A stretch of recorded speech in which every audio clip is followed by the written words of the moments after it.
All right, guys, thanks for joining us on our weekly sales training. Again, this is kind of a training we're going to do every single week just to get some important, and hopefully useful sales training out. I'm sitting here today with East and Patton. We've had a lot of cool changes in the last year, from people going and working, doing more virtual sales, people tapping in and doing, more advanced market sales, more annuity sales, IUL sales, and kind of use their whole license, right? So what I'd love for you to touch on in the beginning, and we can kind of go back and forth on it, but what are some things you did to transition, from being all in field sales to doing, a hybrid to doing more telesales? And then, the other thing for people who are managers watching this, I think that what I like about this is it's much more scalable, right? Because it doesn't matter so much about local leads, cost per lead. You can, you can find leads that are right. You can run leads nationwide if you have licenses everywhere. People could live in remote areas. People could live wherever. So. But if you've been doing it for a while or for new agents, kind of what's your perspective? What's your take on, how the in-home transition to virtual sales has been for you? It was literally my Mount Everest of a challenge because all I was thinking of is how I did not want to have to restart and reboot and do this entire learning curve from scratch again. So I didn't want to do it at all. And I figured I'm going to eventually have to learn how to do it so that we can actually teach, train, and develop people on if that's what the direction they want to go, we can actually help them do it. Which, using everyone in the company that's already really good at it is important. But I think learning it is also an important part of building your own group, especially when you're working with directs. So for me, I just figured I would go from hey, we're going to do a regular 30 appointments a week. I'm going to start trimming one specific day in the field out at a time until I'm comfortable either running a full split or then 75% virtual, and then I could transition to 100% if that's what I really wanted to do. So that's exactly what I did. Was I just started picking up 1 day a week was going to be on the phone stuff where I would kind of experiment. I knew early that I was going to have to get more leads because, again, it's a brand new process to me. I get that structurally it's pretty similar to in-home, but it's still, you don't have that face-to-face feeling, the natural rapport that you have from looking somebody directly in their face while you're, asking them some potentially hard questions so that you can actually have a good why in the appointment. That's a little bit harder to do virtually. So you're going to have to run more appointments almost always. I would do 3 days in the field, and then my Wednesday would be my first virtual day. And then if that went really well, I would just keep that next week. Maybe I could try to do Tuesday and Wednesday, which really it turns out to be Monday, Tuesday, and Wednesday, because if Monday you're normally booking appointments for Tuesday and Wednesday, and then you're only going to run 2 days virtual, really you get a whole extra day of potential production because then you can do call to close Monday, Tuesday, and Wednesday because you don't have that dial day to book your schedule. So if you're doing infield on that weekend, Friday, Saturday, 15, 18, 20 appointments, whatever you run, instead of having to dial Monday for Tuesday and Wednesday, you can literally call to close. So that's going to give you a bunch of extra reps, which means you need extra leads because you're also going to be worse at it when you're brand new most of the time. Having an entire extra day of dialing call to close means you need a whole extra day of leads to work. So you are going to have to increase your lead flow while you're making this adjustment if you don't want to have a more noticeable change in production. So that's really all I did at first, is just take one little day and started trimming off until I felt comfortable running a full split hybrid. And then I did that for 4 months where I was running a true hybrid schedule where 2 days in field and 2 days on the phone, just because I really do like in-home stuff. I've been doing it long enough where it's simpler for me, and that's always my guaranteed paycheck. If I'm in the field, I know that I can go and do well. So I just kind of kept that up until last December was my first full month where I came completely out of the field and just said, hey, let's see what we can do. With the exception of December 31st, I did run in the field just because I know there's not going to be a lot of other people doing the field stuff, so it gives me an advantage. But other than that, I did a full month, still helped 45 families in December, running a full virtual schedule, and that was my first true, I went all in to see what I could actually maintain in a month. But I did that slow so that I wouldn't have a big drop or ever have to worry about cash flow for the business by missing out on my guaranteed days. Does that make sense? Yeah, for sure. And I think one thing you always did really well was had very specific systematic numbers that you were going to hit for a field, where it was I'm running X amount of appointments. This is what I can expect. So as you're transitioning over, what is the equivalent for you, or what does the equivalent work schedule look like? And I think the other thing with virtual too is you can make more dials and stuff throughout the day. So you could probably work 5 days a week, and right where you could if you were doing 2 dial days and 4 field days, right?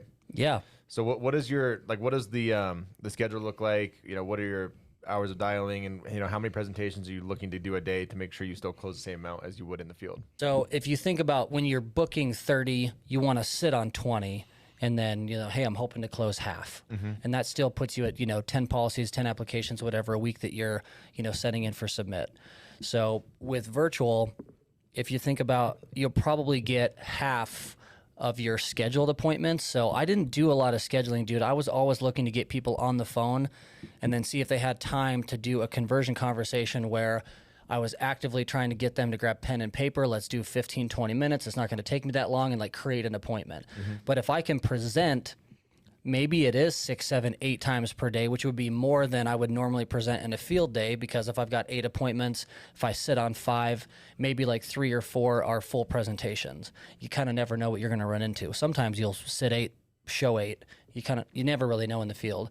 But for virtual stuff, you always want to make sure that your presentation count is going to be higher, because you are going to have a little bit more pushback while you're learning the structure of your virtual presentation. So I'm always looking to see if I can present between 6 and 8 times a day virtually to try to match my same production of like all infield stuff, which may require, if I'm getting 151 month leads as an example, maybe that's going to take 200 or 225 of those same lead type to get my 6 to 8 presentations each day, Monday, Tuesday, Wednesday. And you want to have a lead mix anyway, but that was just one example. So 6 to 8 presentations a day virtually, that's what I'm always looking for. I think the biggest misconception of virtual is that it's like easy to have like a lazy man's success selling from the PJs from home. And really, when you're starting out virtual, the volume is a lot more. Like, you're going to make more dials, you want more presentations, because you are going to close less over the phone, especially at first. Certainly there's exceptions to every rule, and there's people in our company that are very, very good at virtual, so they can maybe have a 60, 70, 80% close ratio, but always stack the deck in your favor. No different than the field stuff. Have those 6 to 8 plus presentations per day. Increase lead flow, definitely increase dials. Your hours are going to be the same. Maybe it's 8, 10, 12 hours a day while you're learning, but I would just do a reset of like, hey, your next 90 days, if you're going to try to perfect virtual, run your next 90 days like you're a brand new agent, so that you can like pick up that skill set faster and then learn your virtual numbers, because they are going to be different than your field numbers. Yeah, and I think to kind of your initial point with this, like, it's if you want people to sell virtually and you're running a team, and you go, oh, other people are doing it, just like start selling virtually, and you're not actually like digging in there and getting your hands dirty and figuring out what works and what doesn't work, it's kind of hard to give the right advice, right? Whereas if you're getting in there like what you were doing and figuring out what works, what doesn't work, what the pitfalls are, then you can actually coach on it and you can build your team that way, right? But I think in the beginning we were like, yeah, if you want to sell virtual, just go ahead and do it without any of the main people actually learning how to do that, right? So I think that's huge that you're actually in there digging in and figuring out what to do and what not to do. Well, and you can cheat. So you remember when we were talking about being able to manipulate your run schedule? Yeah. Where like, hey, you can fit in 40, 45, 50 appointments in a week. So you can literally steal an extra full week of production a month. Well, with virtual, you can steal hours off of your calendar, because you can start, for us, like we're Mountain, so we can start EST and work that timeline, then Central, then Mountain, then West. So you can get a lot more production hours out of your day because you can cheat the calendar, which this is one of the, buying time is like the hardest thing that you try to do in business if you're trying to get ahead, is use as much time as you have while you're either developing, building, selling, or whatever. Dude, you can really work your calendar like a maniac. You can start doing dials at 5:30 in the morning for us if you're working EST, because that's 7:30 their time, or 6 o'clock, and then just work your way back. And you can definitely take advantage of a lot more time than you could just run in the field. Yeah, absolutely. And then the other thing we talked about a little bit too was, with the transition, doing more virtual sales, we've focused a lot on agent profitability and finding different lead types and all that stuff that works. But what is some stuff that you've been doing with you and your team to focus on, finding annuities and IUL opportunities and adding that in and teaching agents that from the beginning? Well, yeah, we've been working for a handful of months on figuring out how do we get access to more IUL type leads. So like, lead generation from video ads and different social media platforms, besides just running CRM only or running mortgage protection only or running Facebook final expense only. Like, have a little blend of all of it, and then figure out, hey, can we negotiate deals with vendors where, like, I can't remember what the company is, but we'll get a WorkSpots notice where, hey, you can get this vendor half off this week for statewide leads. So like, let's take them. So I think just always being flexible and trying different lead vendors. And then, well, I mean, I'm pretty connected with you on figuring out, hey, you know, what's another angle that we could take for some additional lead gen type stuff. But I want to have, you know, Juan was such a great example of learning the traditional simplified issue version of the business. And then he learned how to create social media ads for like IUL stuff. So we're just constantly trying to figure out on how do we get more high level leads into people's hands to give them a little bit better mix and blend in their lead flow. So that's kind of what I mean, we're just trying to ask as many people as we can what they're trying and then try to see if we can set it up the same way. Yeah. And I think the thing with leads is always going to change, right? And if you're working leads and you know you're good at selling, you're working leads that you're like, I'm not having success with these. Well, the answer is not to complain about them. It's to try to figure out other lead types, right? And there's been a bunch of times where we've had to shift and go like, oh, we're going to try this lead type or that lead type. But we didn't just like sit there and go like, oh man, my life is terrible. We were like, no, let's figure out what the actual solution is to this issue, right? And so I think as someone, as an agent, if you're a top producer, like, you know, try different lead types, try things out, you know, because I still think, you know, like what we do and I mean, it's really amazing, but it'll always shift, and you always have to stay on top of things as the market changes and as things, you know, go up or down. So, anything else you feel like you want to share for tips for people that are starting to do, you know, virtual sales or any, you know, general sales tips at all? You know, things you stumbled across. Like, is there anything you had to change with your presentation doing telesales? And the other thing I want to touch on too is there any point where, or any type of appointment where you get someone on a Zoom call instead of just a normal telesale? Yeah, for sure. I think the majority of my like IUL type appointments that I've ran, I always want to set those up virtually. And I think mortgage protections, again, whether they're new or age, it's kind of the same concept. Where if it's going to be a little bit more in-depth appointment, a little bit higher level, you're going to have to explain stuff a little bit deeper. There's more money involved. It's a little bit more technical. Like, I want to create as close to a face-to-face interaction as I can. So in a perfect world, all of my appointments I would book through Zoom. That's not how it works when you're running all virtual. It's hard to have every single one of your appointments say, I'm down for Zoom. I know how to use it. I'll definitely be there on this time. For setting up those Zoom appointments, having some kind of calendar system and reminder, like we're using Ringy. So when we book an appointment, it sends out like multiple reminders, like, hey, just in the morning, reminder that your appointment's at 4:15, and then another one like an hour before, and then 15 minutes before. So having auto reminders on, so people that show up for your Zooms and then they're prepared, tell them what they're going to need so that you've got all your stuff in a row and they have the information that we're looking for.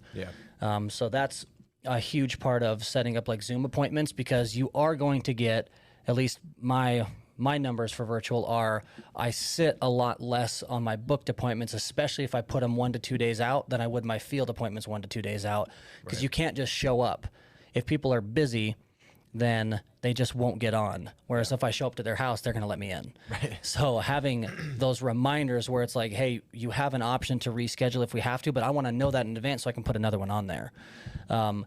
The structure of my appointments, and I know that everyone's got their way that like works for them. I couldn't figure out how to get around, like, hey, if they trust me and I can build this rapport, then they'll just give me their, you know, social and bank stuff at the very end, because we've already, you know, we're this far, so why wouldn't they? I had a hard time getting that part of the appointment down, so I just made my structure shift where once we've established, like, introduced myself, I showed my state license, I've emailed it or texted them or sent them to a verified producer profile.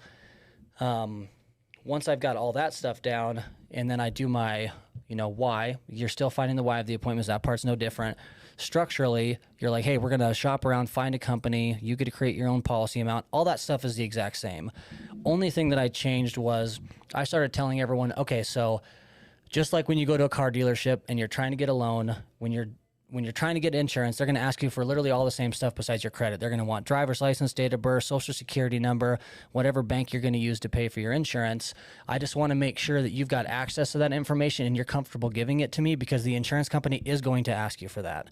And I'm always putting it back on. The insurance company is the one that wants that stuff. I don't care about it or not. They're going to ask you, just like you would apply for a car loan. You're getting insurance. They're going to need your personal info and then how you're going to pay. No different. And that was the easiest example that I could think of, that the most people had bought a car.